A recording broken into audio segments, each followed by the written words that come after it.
Assalamualaikum warahmatullahi wabarakatuh. Innal hamdalillah nahmaduhu wa nasta'inuhu wa nastahdihi wa nastaghfiruh wa natubu ilaihi wa natawakkalu alaihi wa na'udzu billahi min shururi anfusina wa sayyiati a'malina may yahdihillahu fala mudilla lahu wa may yudlil fala hadiya lahu. Allahumma salli wa sallim wa barik ala Muhammad wa ala ali Muhammad kama sallaita wa sallamta wa barakta ala Ibrahim wa ala ali Ibrahim fil alamin innaka Hamidum Majid. Amma ba'd. Tuan-tuan dan puan yang dirahmati dan dikasihi sekalian, alhamdulillah syukur pada Allah SWT kerana pada pagi ini kita dapat berada dalam satu majlis ilmu untuk sama-sama mengingatkan diri kita di atas prinsip bahawa ilmu ini menyuburkan iman. Allah firman dalam Al-Quran, a'udzubillahi minasyaitonir rajim, qala allazina utul ilma wal iman. Berkatalah mereka yang telah pun diberikan ilmu dan juga iman. Jadi ilmu ini menjadi pemangkin kepada iman, menjadi penyubur kepada iman. Pada pagi ini saya nak mengajak tuan-tuan untuk merenungi kitab yang istimewa namanya At-Tibyan fi Adab Hamalatil Quran. At-Tibyan fi Adab Hamalatil Quran yang telah pun diterjemahkan dalam bahasa Melayu dengan nama Adab-adab membaca Al-Quran. Karya siapa? Karya Al-Imam An-Nawawi rahimahullah, seorang ulama terkemuka dalam mazhab Syafi'i yang hidup sebelum kita kira-kira 600-700 tahun lalu. Jadi pada pagi ini, marilah sama kita melihat muka surat 17, iaitu adab guru dan penuntut Al-Quran. Pada kuliah yang lalu kita telah bincangkan tentang bab yang ketiga daripada kitab ini, iaitulah berkaitan dengan memuliakan Quran dan juga larangan menyakiti ahli Al-Quran. Sekarang Al-Imam An-Nawawi bawa kita untuk explore satu lagi perkara yang penting, bagaimana adab menjadi seorang guru dan juga penuntut Al-Quran. Apabila kita menjadi murid ataupun kita jadi guru, apakah perkara-perkara etika, apakah adab akhlak kita dalam konteks tersebut. Jadi kata Imam Nawawi rahimahullah, qala al-mu'allif rahimahullah wa nafa'na bi ulumihi fid darain amin. Berkatalah pengarang, moga-moga Allah menghujaninya dengan rahmat yang luas dan menjadikan ilmu yang ditulis ini sebagai manfaat untuk kita yang tinggal di dunia juga di akhirat, memanfaatkan kita dengan apa yang disampaikan ini di dunia juga akhirat. Mudah-mudahan Allah memberkati kita dengan apa yang kita pelajari pada pagi ini. Kata Imam Nawawi, bab ini ada dua bahagian dan fokus utama penulisan kitab ia cukup panjang dan meluas.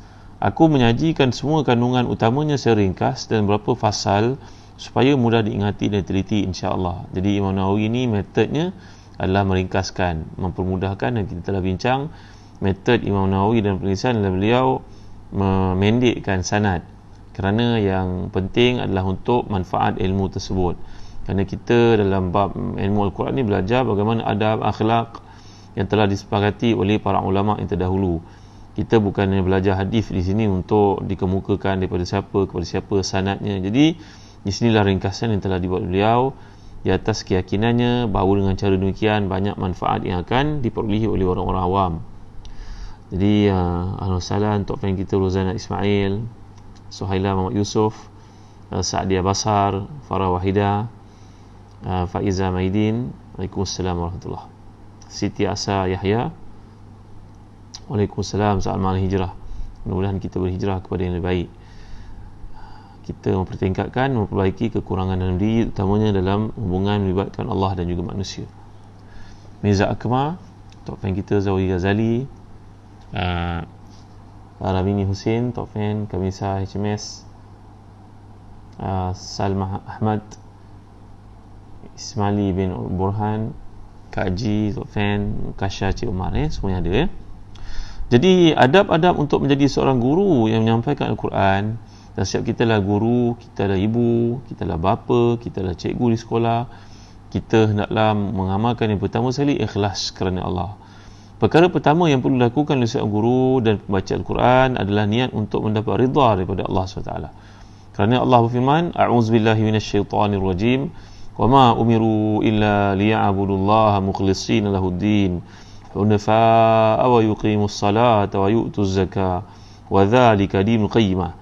Tidaklah mereka diperintahkan melainkan untuk mentaati Allah dengan ikhlas, lagi tetap teguh di atas landasan tauhid, dan supaya mereka mendirikan salat, menunaikan zakat. Demikian itulah agama yang lurus. Diriwayatkan dalam Sahih Bukhari dan juga Sahih Muslim daripada Umar Khattab radhiyallahu anhu daripada Rasulullah baginda bersabda, "Innama al-a'malu binniyat wa innama likulli imri'in ma nawa." Sungguhnya setiap amalan bergantung kepada niat dan setiap orang mendapat apa yang dia niatkan. Jadi kata para ulama berpadu pada hadis ini, letaklah niat-niat yang baik setiap hari. Niat pada hari ini sebagai contohnya, hari cuti. Kita nak baca Quran, kita nak spend masa dengan anak-anak, nak tengok beg anak-anak, nak apa lagi, nak jumpa dengan ibu ayah, nak pergi sembahyang berjemaah. Letak niat-niat yang banyak dalam kotak fikiran kita, kerana setiap satu itu akan dikira sebagai pahala di sisi Allah, walaupun belum tentu kita dapat melakukannya. Ini nama niat, ya. Niat menukar adat jadi ibadat. Kalau adat biasanya hari cuti kita pergi jumpa ayah ibu, itu kebiasaan kita, tapi kita niat dia jadi ibadah, kerana ziarah apatah lagi ibu ayah kita adalah pahala di sisi Allah Subhanahu Wa Taala. Jadi niat yang banyak-banyak untuk melakukan kebaikan. Assalamualaikum juga sayang Muaz, top fan Zuriana, Radhiyah Ahmad, Radhiyah, Alang Osman, top fan kita Kak Long, Azimah Muhammad Ali, Musida Mustafa,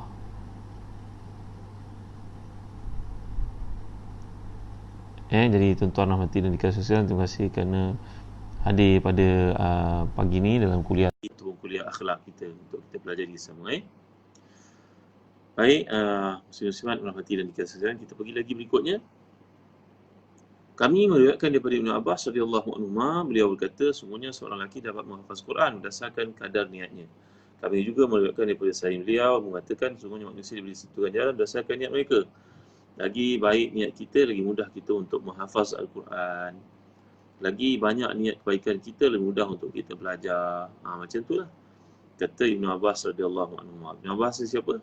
Abdullah bin Abbas. Siapa Abdullah bin Abbas itu? Ini merupakan sepupu Nabi kita sallallahu alaihi wasallam yang dipanggil sebagai Habrul Ummah, lautan umat.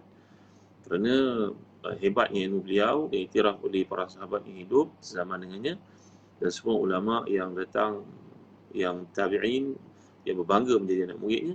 Dan catatan pandangan beliau ni begitu banyak dalam kitab hadis baik, dalam kitab fiqh baik, dalam kitab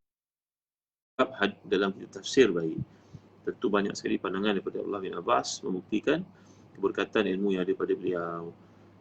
Beliau ni juga menjadi nama kepada dinasti Abbasiyah. Khilafah Abbasiyah adalah keturunan daripada ini.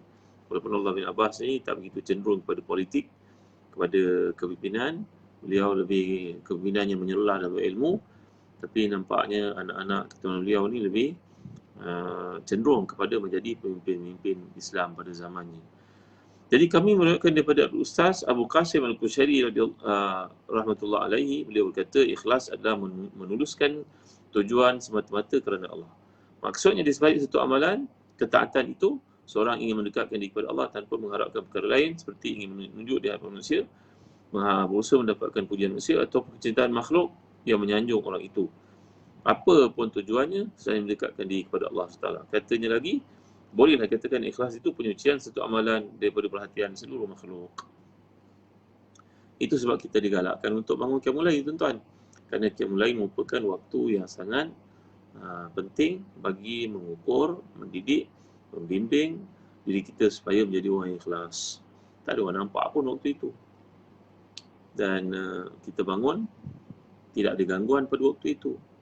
Mungkin tidak ada bunyi handphone, mungkin tak ada perbualan dengan orang, mungkin TV pun tak buka. Jadi pada waktu itu kita dapat menyampaikan kuliah dengan cara kita dapat beribadah kepada Allah dengan bersungguh-sungguh, dengan lebih fokus. Siapa yang bertanya ni? Cek suara Ustaz Sa'adiyah Basar. Tak dengar ke? Suara dengar ke tak dengar? Cek connection cable, dengar jauh sikit. Clear Dengar ke tak dengar? Saya cek, saya tekakkan sekejap.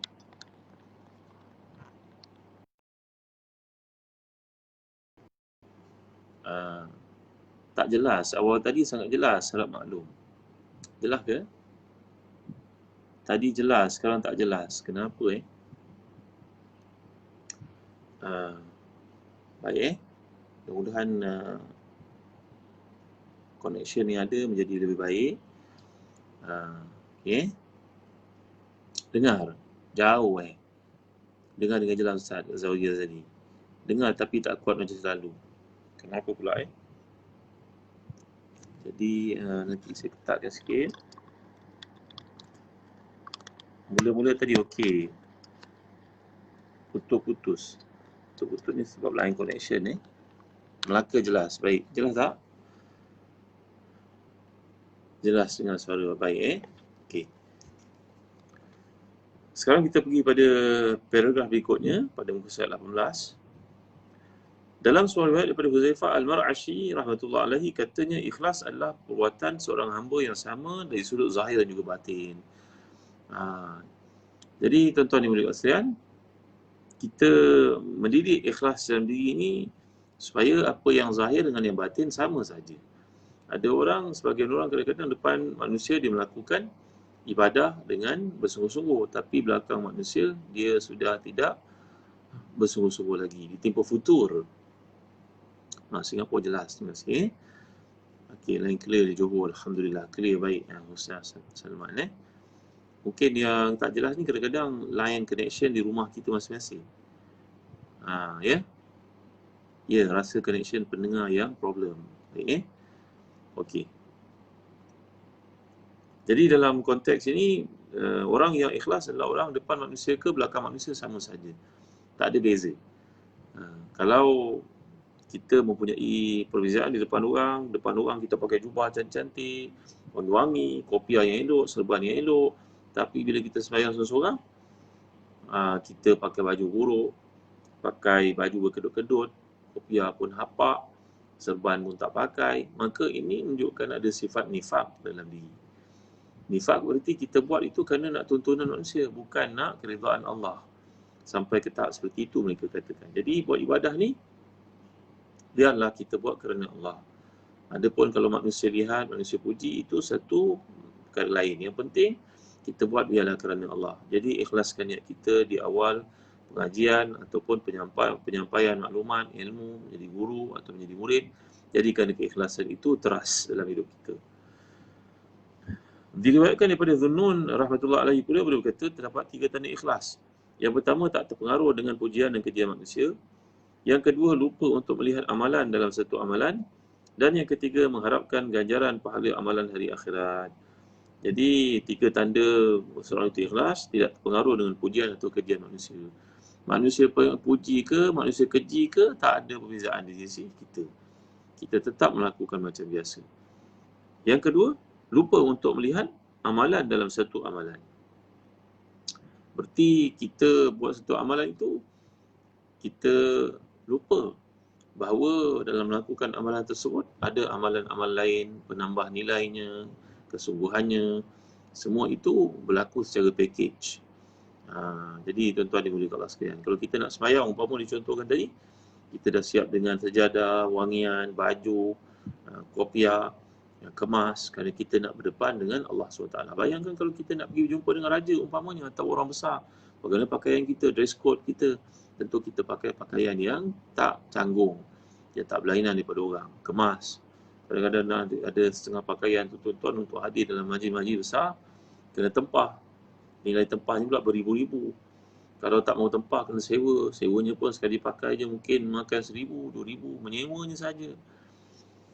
Ini kita bertemu dengan manusia yang tak duduk mana pun manusia tu pakai kadang-kadang sekali je pakaian tersebut untuk dapat pingat contohnya.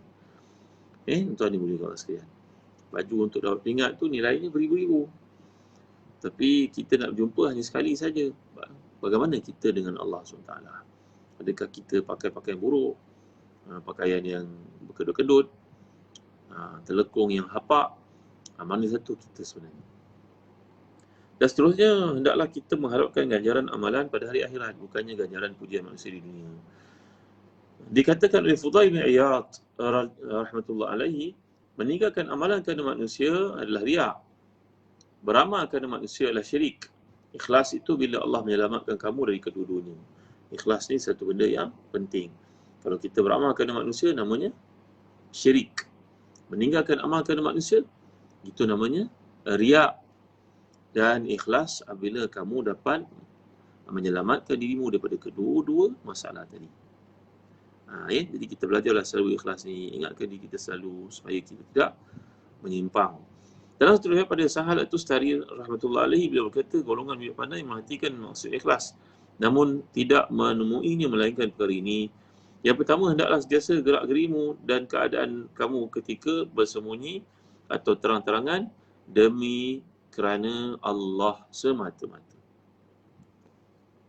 Ia tidak dicampuri satu pun, baik nafsu, keinginan ataupun perkara dunia. Kita duduk ke, kita tidur ke, kita bergerak ke, semuanya kerana Allah SWT. Ketika Imam Bukhari rahmatullah alaihi bersama dengan salah seorang anak murid yang bernama Ibn Abi Hatim, juga seorang ulama hadis, ahli tafsir yang terkemuka ini, Imam Ibn Abi Hatim bertanya kepada gurunya Imam Syafi'i, "Wahai Tuan Guru, kenapa Tuan Guru berehat sekarang? Tuan Guru mengajar kami kepentingan untuk meletakkan niat yang ikhlas. Di mana Tuan Guru meletakkan dalam kitab hadis Tuan, kepentingan ikhlas. Sekarang saya nak tanya Tuan Guru, kenapa Tuan Guru tidur sekarang? Apa kepentingan Tuan Guru tidur? Bagaimana niat itu nak ditekankan ketika tidur?" Jawapan Imam Syafi'i, "Aku kepenatan, maka aku berehat untuk mengambil kerehatan ini bagi memastikan diri aku kuat dan terus dapat ibadah, dan kita pula berada dekat dengan sempadan dengan musuh di hadapan. Anytime musuh boleh datang untuk serang, kalau aku mempunyai rehat yang cukup, badan aku kuat, aku akan bersama-sama berjihad untuk mempertahankan Islam." Jadi dalam hidup ini, letaklah niat yang banyak, semuanya kerana Allah, dan semua itu akan jadi pahala di sisi Allah SWT. Nak mengambil anak ke asrama pun, jadikan ia niat. Pertama sekali, nak pergi ambil anak kita, nak bagi salam ke anak kita, nak bagi salam ke orang yang ada kat sana. Nah, mungkin kalau kita membawa kenderaan, kalau ada orang memotong, kita nak izinkan dia. Kalau ada parking, nak bagi orang parking. Nanti kalau dalam perjalanan nak bagi sedekah, nak bagi, banyakkan niat tuan-tuan yang mulia Allah sekalian. Inilah kelebihan seorang mukmin. Letaklah niat dalam kehidupan kita sebanyak mungkin. Kerana setiap itu merupakan pahala kerana Allah SWT. Diriwayatkan daripada Asy'ari As-Sakhati rahmatullah alaihi, beliau berkata, "Jangan kamu beramal kerana manusia walau sedikit pun. Jangan tinggalkan sesuatu kerana mereka. Jangan menyembunyikan apa-apa daripada mereka. Jangan dedahkan sesuatu kepada mereka." Maknanya, satu perkara lakukanlah kerana Allah. Ini maksud beliau. Dalam sebuah riwayat daripada Kushairi, beliau berkata, "Sekurang-kurang sifat benar adalah kesekataan dalam keadaan tersembunyi ataupun terang-terangan." Sekata, sama saja. Depan orang ke, belakang orang ke, sama saja. Itulah keadaan kita.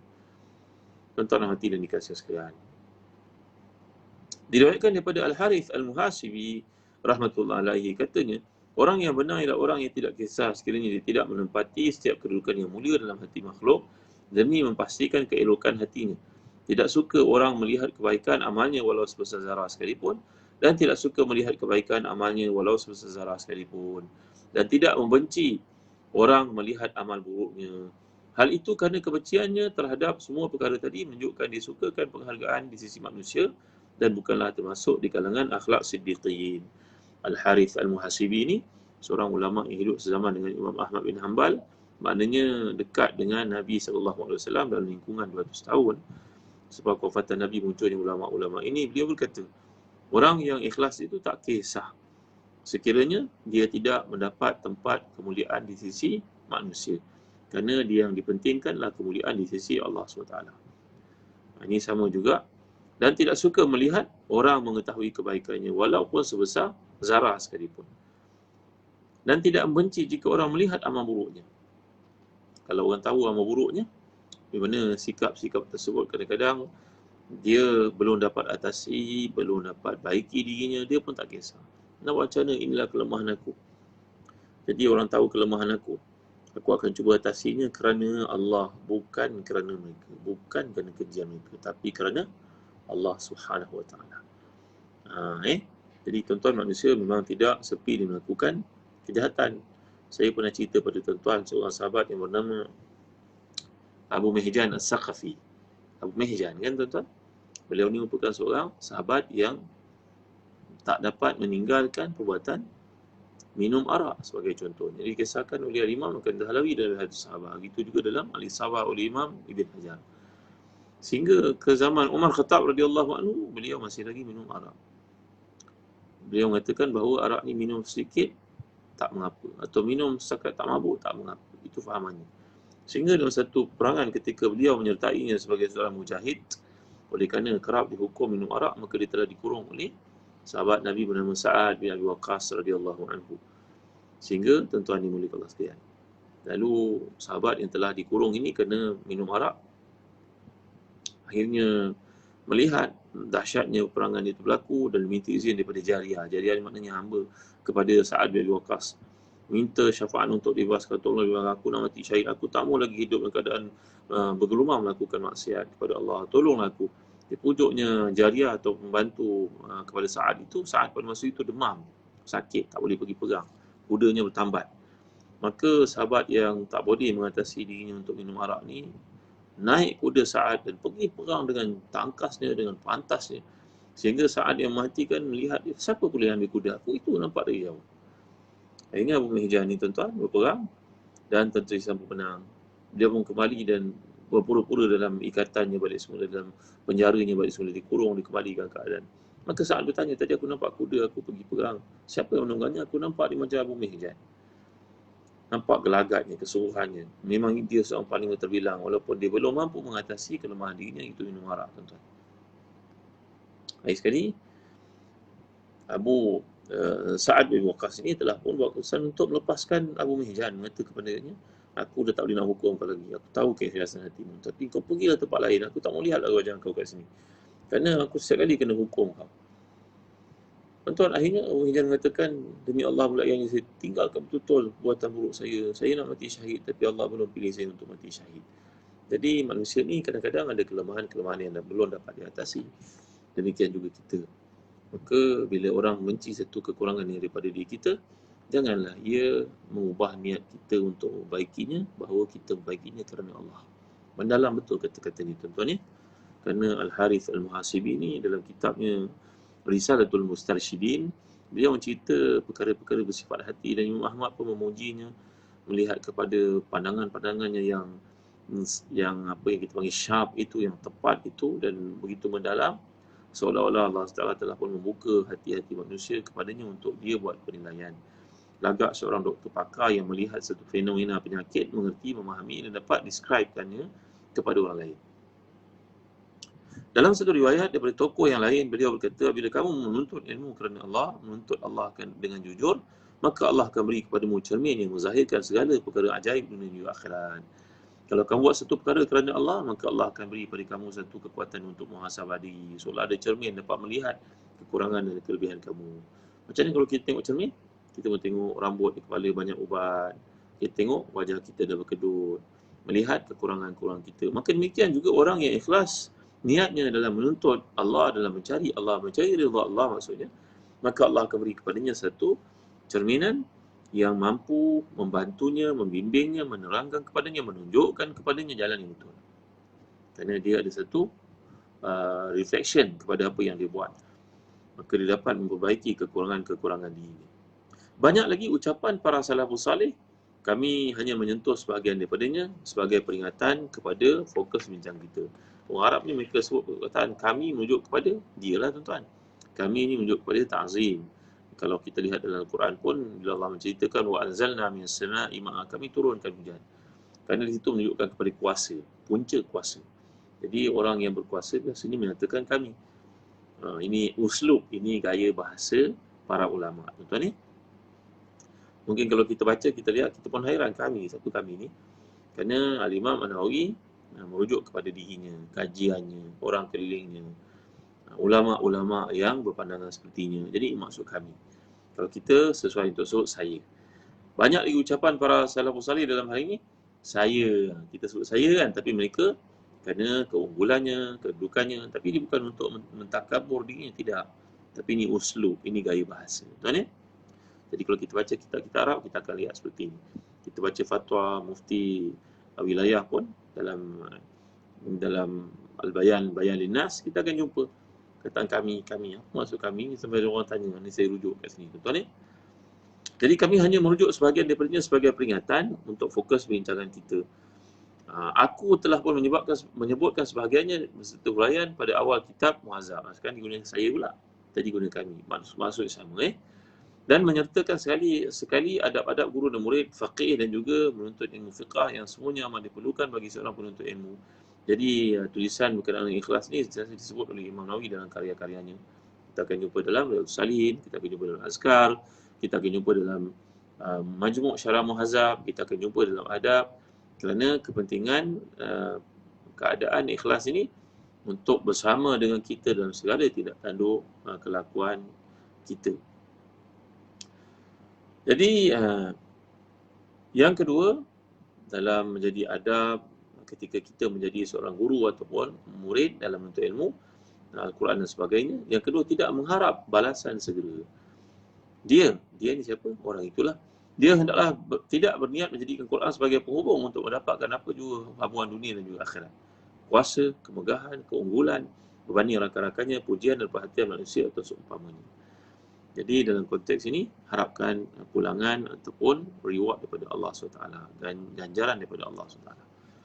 Tak salah untuk seseorang guru mengambil upah daripada apa yang dia lakukan. Seperti guru di sekolah contohnya, seperti guru Quran, imam masjid.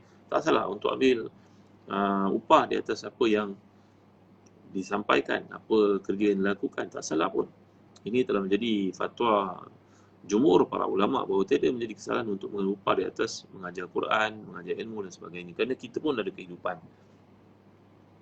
Tapi jangan jadikan dia target utama. Ni yang payah tuan-tuan. Jangan kita jadikan agama ni batu loncatan kita. Kalau kita sebut dalam bahasa yang tentu. Nanti ada orang mengatakan agamawan ataupun ilmuwan yang kebendaan. Ni adalah gelar-gelar yang tak syok kalau kita dengar. Jadi kan apa yang kita dapat, alhamdulillah, kita pula yang menjemput sebagai contohnya atau memberikan tanggungjawab kepada imam-imam, kepada guru-guru. Hargailah mereka. Tentulah tak patut. Kita berada jauh di hujung dunia, di hujung bumi, di hujung negeri. Kita panggil seorang ustaz untuk menyampaikan ceramah. Kita sepatutnya kira lah waktu dia, masa dia, pengorbanan dia. Mungkin dia ada driver, dia ada orang untuk membawa kenderaan jauh. Minyak yang dia kena spend, kita kena fikir tuan-tuan, kerana duit ni sifatnya macam air. Kalau kita tak alirkan, dia duduk ke tempat, dia akan kotor dan merosakkan dirinya. Jadi kita jadi guru di sekolah, pengetua, ada tanggungjawab, ada PIBG, keluarkan duit untuk orang yang kita pilih menyampaikan ilmu sebagai contohnya. Kesian orang datang dari jauh. Seorang guru beritahu kepada saya, dia datang dari Kuantan menuju ke Johor. Tiba-tiba bila pulang, dah ada tempat penginapan pun tak disediakan. Dan ustaz ni pun perlukan kepada pembantu untuk memandu kenderaan baginya. Tiba di tempat yang jauh di Johor itu, Kuantan, bayangkan tuan-tuan. Dengan highway-nya, dengan tolnya, dengan penatnya, dengan minyaknya. Dia bagi memanglah tak berbaloi. Dia bagi sekitar RM250 saja.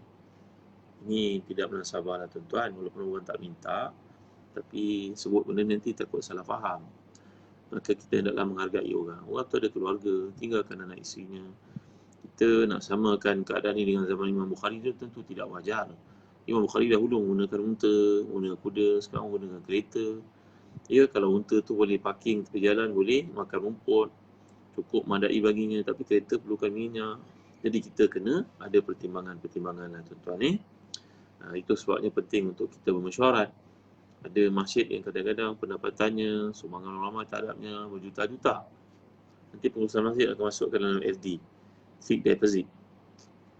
Kemudian berbangga dengan return yang diperolehinya.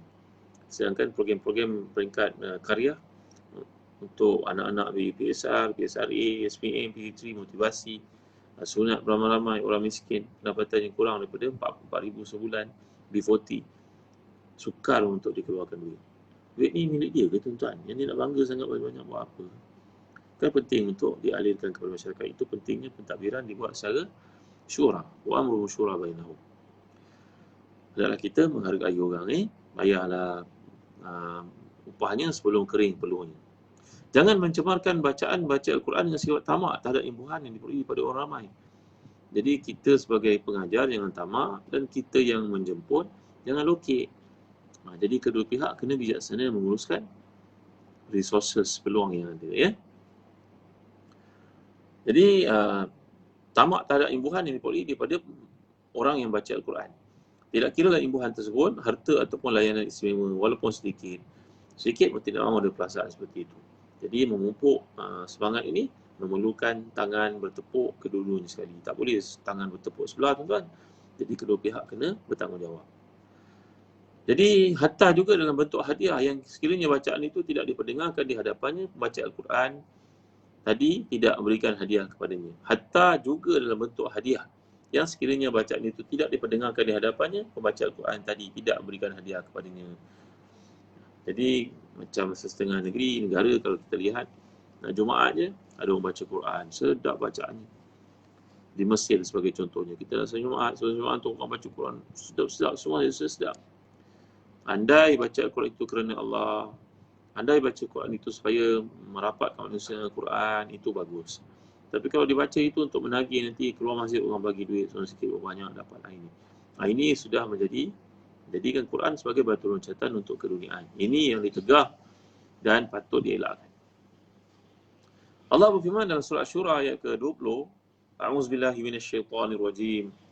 Wa man kana yuridu harthad dunya nu'tihi minha wa ma lahu fil akhirati min nasib. Siapa yang mengkehendaki dengan amal usahanya kebaikan dunia semata-mata, kami akan beri kepadanya dunia itu sekadar yang kami tentukan, dan tidak ada bahagian apa pun untuknya di akhirat. Oleh kerana dia menuntut ilmu tadi, nak menyampaikan manusia kerana kebendaan, cinta kepada dunia, mengharapkan pulangan dunia, dia lupa pada bahagian di akhirat, maka Allah akan lupakan untuknya bahagian di akhirat. Tiada bahagian untuknya di akhirat. Jadi kalau kita ambil sekadar keperluan dan tidaklah menganiaya orang lain, maka insya-Allah tidak termasuk dalam konteks ayat ini. Tapi kalau menjadikan ia matlamat utama, wala taj'al dunya akbar hammina wala mablagha ilmina wala ila jahannam masirana, dan doa yang Nabi anjur kepada kita untuk baca, maka janganlah kita menjadikan itu target paling utama sehingga menepikan bahagian kita di akhirat. Tuan-tuan lebih faham tanpa dimaksud dari sini. Firman Allah berikutnya dalam surah Isra ayat ke-18, man kana yuridul ajilata ajjalna lahu fiha ma nasha'u liman nurid. Siapa yang mengkehendaki kesenangan dunia, kami akan segerakan kepadanya di alam dunia apa yang dia kehendaki. Bagi siapa yang kami kehendaki. Jadi kalau diharapkan dunia, dia akan dapat. Pun dapatnya pun tidak seperti diharapkan. Apa juga semuanya dalam ketentuan Allah. Jadi hidupnya dengan menjadi hamba kepada keduniaan, walaupun bertopeng kepada agama. Jadi hendaklah kita pastikan diri kita jangan termasuk dalam konteks ini. Diriwayatkan daripada Abu Hurairah radhiyallahu anhu, beliau berkata, Rasulullah sabda, man ta'allama ilman mimma yutagha bihi wajhullah la yata'allamuhu illa liyusiba bihi 'aradan min aradi dunya lam yajid 'arfa al-jannah yawm al-qiyamah. Dalam hadis riwayat Abu Dawud dengan sanad yang sahih, Nabi telah bersabda, siapa yang pelajari satu ilmu yang sepatutnya diletakkan harapan untuk dapat ridha Allah, namun dia memperolehinya, mencarinya bukan kerana Allah tapi kerana nak hawan dunia, maka dia tidak akan dapat mencium bau syurga di akhirat. Allahu Akbar, Masya Allah, Tabaraka wa Ta'ala. Jadi muhasabahlah diri sekarang. Kenapa kamu menuntut ilmu saya? Nak jadi pakar muamalat. Kenapa nak jadi pakar muamalat? Faham Quran, dekatkan manusia dengan Allah. Bila tahniah nak, nanti Allah akan bagi kepada kamu dunia dan juga akhirat, kerana niat kamu yang baik itu. Tapi kalau bekerja semata-mata kerana dunia, kenapa kerja ni nak? Tanya pakar muamalat, nanti gaji RM100,000. Nanti boleh terbang sana sini, boleh naik business class. Niat dah tak betul, tuan-tuan ni. Nanti di akhirat tidak dapat menghidu bau syurga. Langsung tak dapat hidu bau syurga. Maknanya tak diterima amalan dia oleh Allah SWT. Sedangkan bau syurga dapat dihidu dari jarak 500 tahun perjalanan. Kita pernah baca kisah tentang Anas bin Nadir radhiyallahu anhu yang mati syahid dalam perang Uhud. Ketika belum perang Uhud, berkata kepada sahabat baiknya, Sa'ad bin Mu'az, aku telah pun menghidu bau syurga dari tempat ini. Dan akhirnya beliau mati syahid dalam perangan Uhud. Bau syurga dapat dihidu 500 tahun perjalanan oleh manusia. Sebelum sampai 500 tahun dah bau syurga. Tapi si penuntut ilmu kerana dunia, Allah haramkan baginya untuk menghidu bau syurga yang harum itu. Diriwayatkan daripada Anas, Huzaifah dan juga Ka'ab bin Malik radhiyallahu anhum ajma'in, Nabi bersabda, man talaba al-ilma liyumariya biha as-sufaha aw yukathira bihi al-ulama aw yasrifa bi wujuhan nas ilayhi falyatabawa maq'adahu minan nar. Hadis riwayat At-Tirmizi daripada Ka'ab bin Malik ini bermaksud, siapa yang menuntut ilmu untuk berdebat dengan orang-orang yang bodoh, berbangga di depan para ulama atau mendambakan perhatian manusia, maka dia akan menyediakan tempatnya, dia telah menyediakan tempatnya hendaklah dia menyediakan baginya tempat dalam neraka. Allahu Akbar. Na'udzubillah. Tengok menuntut ilmu untuk jadi pendebat. Ataupun berbangga-bangga di depan orang alim. Bahawa aku ni punya ilmu. Supaya kau kenal aku. Yang ketiga, untuk mendambakan perhatian manusia kepadanya. Menarik perhatian manusia. Mana orang-orang ini adalah mereka yang rugi. Dituntut ilmu kerana kebendaan, dituntut ilmu kerana pengaruh, famous, dan dituntut ilmu untuk berdebat dengan orang lain. Nak menunjukkan dia pandai. Jadi orang seperti ini tuan-tuan adalah orang yang rugi. Mereka ini diumpamakan dalam hadis Nabi di sini, dia telah menyediakan tempatnya ke neraka Allah. Dia membuat satu benda yang sepatutnya mendekatkan diri kepada Allah, tapi dia mempunyai niat yang tersirat kerana kebendaan ini tadi, maka layaklah baginya untuk dihumbankan ke neraka Allah SWT. Baik. Dalam hadis yang lain, adkhalahu Allahun nar. Allah akan masukkannya ke dalam neraka. Yang ketiga, ada penuntut ilmu ataupun penyampai ilmu, tiada iri hati dalam ilmu. Tiada iri hati dalam bab ini. Berhati-hatilah terhadap orang yang mempunyai tujuan takabur. Takabur dengan sebab ramai orang sentiasa melazimi dan berbalik ke tempatnya. Berhati-hatilah juga terhadap orang yang berperasaan benci apabila ada di antaranya belajar daripada orang lain yang boleh dimanfaatkan oleh ilmunya. Ini kadang-kadang berlaku pada setengah tokoh tasawuf ataupun tarikat. Kita bukanlah memusuhi tarikat. Tarikat ni satu perkara yang baik, bawa manusia untuk beramal dengan ilmu, dengan wirid, dengan zikir. Tapi ada sebahagian segelintir dari tokoh tarikat, tokoh tasawuf ini tak mahu anak muridnya belajar daripada orang lain. Belajar dengan dia je, macam di masa semua. Sedangkan sahabat-sahabat Nabi pun, di kalangan mereka merupakan ahli tafsir, ahli hadis, ahli fiqih. Tak semua menguasai perkara-perkara itu. Tak semua menguasai ilmu. Ini kan pula orang yang jauh daripada sahabat-sahabat. Orang yang daripada hari ini. Adakah dia menguasai semua tuan-tuan? Jadi dia tidak mahu orang belajar daripada guru yang lain. Seolah kalau belajar di tempat yang lain tu ada setengah tempat melabelnya sebagai keluar dari jemaah. Apa ni tuan-tuan? Kenapa ada perasaan iri hati kepada orang alim yang lain? Adakah kita menguasai semua? Kita akan dapati orang ni mahir dari sudut dakwah. Orang ni mahir dari hadis. Orang ni mahir dari tafsir. Orang yang minat tafsir, yang hebat tafsir ni mungkin dia tak berapa mahir dalam bab hadis. Maka kita kena banyakkan guru-guru kita. Dan yang jadi guru ni pula janganlah pernah menghalang anak muridnya untuk belajar daripada orang lain. Ini adalah satu tanda iri hati dalam yang amat merugikan. Dengar gitu kan Ini musibah mengenai sebahagian guru yang jahil dan merupakan petanda yang buruk terhadap niat yang ada dalam dirinya dan kemahuan yang rosak pada dirinya. Kerana dia beranggapan dia lah orang paling alim. Orang lain daripadanya semua tak guna. Semua orang kena belajar dengan dia sahaja, kena dengar daripada dia sahaja. Kalau dengar daripada orang lain tu ibarat macam orang tu murtad. Macam orang tu keluar dari Islam. Apa ni tuan-tuan yang boleh sekalian? Jadi hendaklah kita mengelakkan diri kita, menyelamatkan diri kita daripada sifat ta'assub, fanatik. Bahkan yang merupakan hujah kukuh yang menunjukkan bahawa dia tidak mahu ridha Allah yang Maha Pemurah menerusi pengajaran Al-Quran yang dilakukan oleh ini. Dia tidak ridha pada pemberian Allah kepada orang itu. Dia menganggap Allah tidak pandai memberi kepada orang itu kelebihan sampai orang itu boleh menyampaikan ilmu. Dia rasa dia seorang yang hebat. Ini mendalam dia kata Imam Nawawi. Bagi kita menjadi guru, jangan jadi sombonglah tuan-tuan.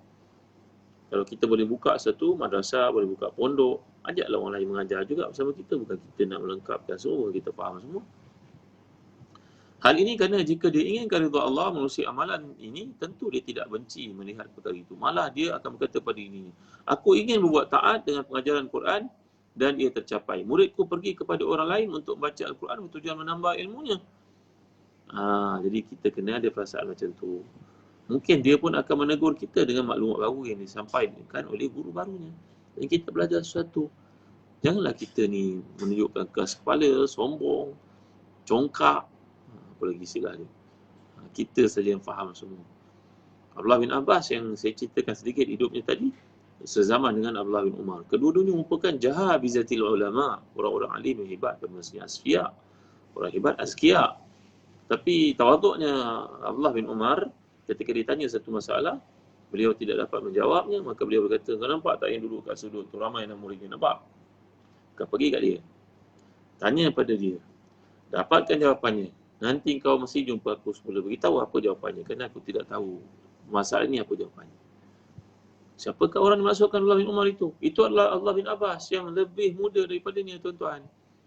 Jadi dalam kehidupan macam itulah, orang lain mengkomplimen kita.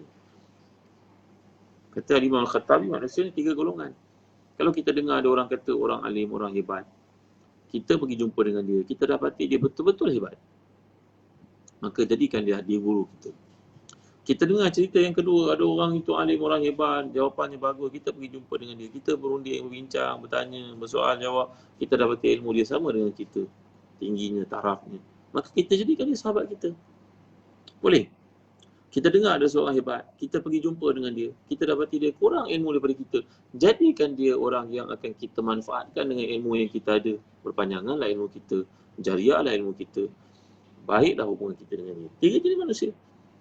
Kan ini zaman YouTube kan, kita tengok semua ustaz ada, tengok Facebook, maka kita tengok orang yang hebat, kita dengar dia cakap betul-betul hebat, memang dia kuat membaca, bukan dia cakap benda-benda biasa, benda bacaan. Jadikan dia guru kita. Ada orang yang kita lihat dia, dekati dia, kita berbual dengan dia, kita dapat ilmu lebih kurang kita saja. Maka kita jadikan dia teman kita untuk mengingatkan kita. Dan kalau kita kenal ada orang, pendakwah-pendakwah terkemuka, ilmunya tak berapa, maka jadikan dia anak didik kita. Selalulah ilmu kepadanya. Kalau dia salah, hantarlah personal WhatsApp pada dia. Janganlah masukkan dekat Facebook. Jangan masukkan dekat Instagram. Kecuali perkara yang bersifat umum, yang boleh menegur semua orang. Kita tidak khusus, tidak masukkan siapa. Jadi zaman kita pada ini menyaksikan semua manusia congkak. Congkak ni maknanya bahasa Indonesia, maknanya sombong. Puan lihat, maknanya sombong. Okey. Jadi dalam hadis berikutnya, kami meriwayatkan sebuah hadis mauquf dalam kitab Musnad oleh imam yang disepakati kekuatan hafazan hadis dan tokohnya, iaitu Abu Musa Darimi rahmatullah alaihi daripada Ali bin Abi Talib radhiyallahu anhu. Beliau berkata, jadi mauquf ni tuan-tuan berarti satu hadis yang terhenti pada sahabat. Jadi sahabat yang menyebutnya. Bila sahabat menyebutnya, kemungkinan besar mereka mendengar daripada Rasulullah SAW. Kerana sahabat dia tidak akan berkata melainkan apa yang didengar daripada Rasulullah ataupun dirumuskan daripada kata-kata Rasulullah SAW. Sabda Rasulullah, macam dalam konteks hadis mauquf ini sampai kepada Sayyidina Ali. Iaitulah kata Nabi, ya hamalatal ilm, i'malu bihi fa innamal alim man amila bima alim wa wafaqa ilmahu amaluhu. Sayakunu aqwamun yahmiluna al-ilma la yujawizu taraqiyahum yukhalifu amaluhum ilmahum wa tukhalifu sariratuhum alaniyatahum yajlisuna hilakan yubahi ba'duhum ba'da hatta in rajula la yaghdabu ala jalisihi an yajlisa ila ghairihi wa yada'ahu ulaika la tas'alu a'maluhum min majalisihim tilka ila Allah. Kata Sinali, wahai penyampai ilmu, beramal dengan ilmu itu, kerana sesungguhnya orang yang berilmu lah orang beramal dengan ilmu yang diketahui dan amalannya selari dengan ilmunya. Satu hari nanti akan muncul sekumpulan manusia yang membawa ilmu, membawa risalah ilmu, tetapi ilmu itu tidak melepasi tulang selangkanya, tidak masuk dalam hatinya. Tulang selangka ni tuan-tuan tak masuk ke dalam hatinya. Amalan mereka bertentangan dengan ilmunya sendiri. Perbuatan mereka ketika bersendirian bertentangan dengan perbuatan secara terang-terangan di hadapan orang. Mereka duduk dalam majlis yang berbangga sama mereka, sehingga ada seorang pemuda merasa marah terhadap orang yang sama dengannya, yang menghadiri majlis ilmu orang-orang lain, lalu meninggalkan anak muridnya itu. Mereka itulah amalan-amalan dalam hadis tidak sampai kepada Allah. Jadi dalam kenyataan Imam Ali karramallahu wajhah di sini, Imam Ali sahabat Nabi yang mulia yang terbilang sebagai salah seorang fuqaha us-sahabah, sahabat-sahabat mengiktiraf ilmunya, walaupun beliau lebih muda daripada kebanyakannya macam Abu Bakar, macam Umar radhiyallahu anhu, tapi Sayyidina Umar merujuk Sayyidina Ali dalam banyak perkara. Tuan ya, kerana keilmuan Sayyidina Ali. Maka Sayyidina Ali berkata, nanti tiba satu masa semua orang berbangga dengan apa padanya. Duduk bersembang-sembang, ilmunya tak sama dengan apa yang diamalnya. Cakap lain buat lain, cakap tak serupa bikin. Dan orang seperti ini merasa bimbang, benci, menolak anak muridnya bila dapati anak muridnya belajar daripada orang lain. Jadi hati-hatilah. Agaknya kita dah sampai ke zaman ini. Zaman di mana setiap orang berbangga dengan ilmunya dan enggan membiarkan anak-anak muridnya belajar daripada orang lain. Dianggap dia perfect, dianggap dia sempurna. Dianggap dia lah yang paling betul. Dianggap dia yang paling faham hadis. Dianggap dia yang paling faham tafsir. Dianggap dia yang paling faham fiqh. Dianggap orang lain semua tak guna. Ini zamannya tuan-tuan. Sebuah ucapan sabit daripada Imam Syafi'i rahmatullah alaihi, beliau berkata, aku suka bila manusia mempelajari ilmu ini, iaitu ilmu yang ada dalam kitab beliau, tanpa menisbahkan satu huruf pun kepadaku. Ini kata Imam Syafi'i dalam kitab beliau yang sangat terkemuka, namanya Ar-Risalah itu. Aku suka kalau manusia belajar ilmu ni, tapi mereka tidak mengatakan ia daripada aku. Ini menunjukkan apa tuan-tuan? Tawaduk kan? Maka Imam Syafi'i, Imam Ahli Sunnah yang terkemuka, yang hebat ini, beliau dengan kedudukannya, pengiktirafan manusia, mazhabnya, menunjukkan kepada penerimaan Allah terhadap keikhlasannya. Orang macam baginda pun, macam Imam Syafi'i pun berkata, kan kebaik kalau apa mereka pelajari dari kitab Risalah ini, mereka dapat ilmu, mereka amalkan, satu benda pun tidak disandarkan kepada aku. Ini menunjukkan kepada tawaduk, tuan-tuan ya. Tapi orang akhir zaman yang ada pada hari ini, ilmunya tak seberapa, tapi lagaknya lebih daripada Imam Syafi'i. Jadi mudah-mudahan kita dapat manfaat daripada bincangan pada pagi ini. Tiga perkara yang saya sentuh, sekali saya recap tuan-tuan. Dalam kita menjadi penuntut ilmu ataupun penyampai ilmu, jangan kesampingkan perkara-perkara ini. Yang satu sekali, ikhlaskan niat kerana Allah. Yang kedua, hendaklah kita mengharapkan balasan akhirat. Tapi bagi orang yang berada di peringkat klien kita ataupun urusan dengan kita, jangan ambil kesempatan pula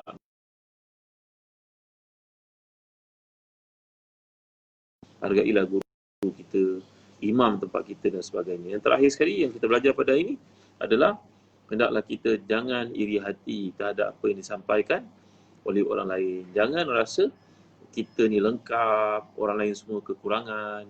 Anggaplah ramai guru yang ada dalam media dakwah sebagai pelengkap dalam kesinambungan Islam.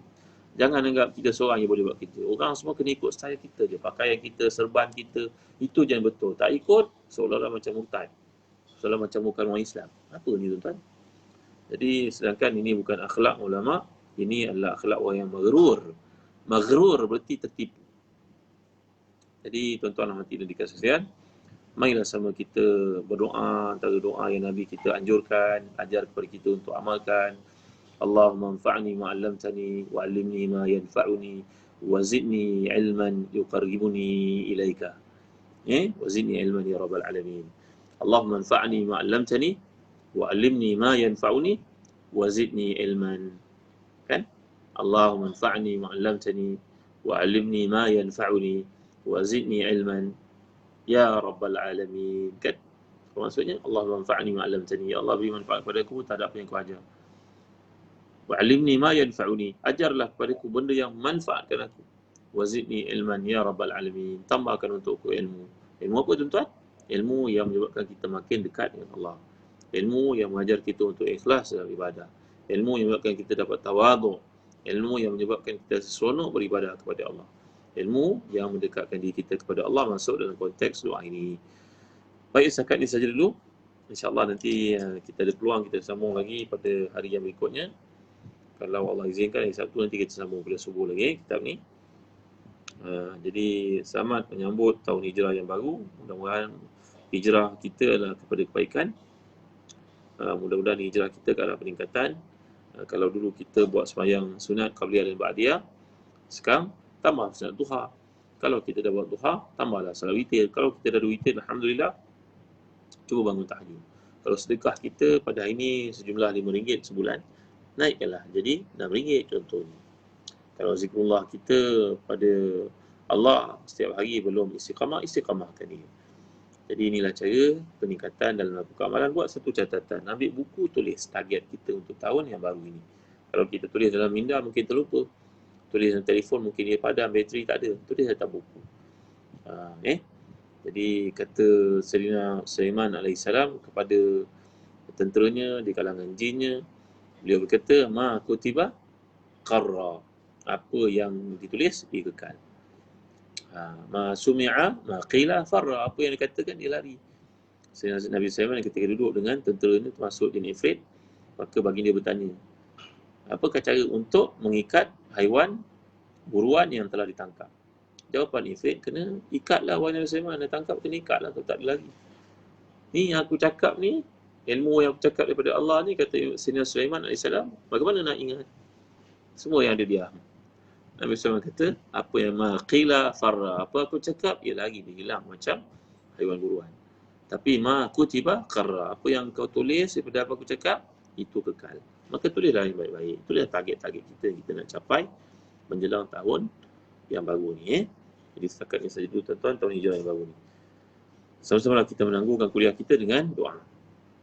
Alhamdulillah alamin wassalatu wassalamu ala asyrafil anbiya'i wal mursalin sayyidina Muhammadin wa ala alihi wa sahbihi ajma'in. Allahumma ighfir lana dhunubana wa liwalidina warhamhum kama rabbawna shighara.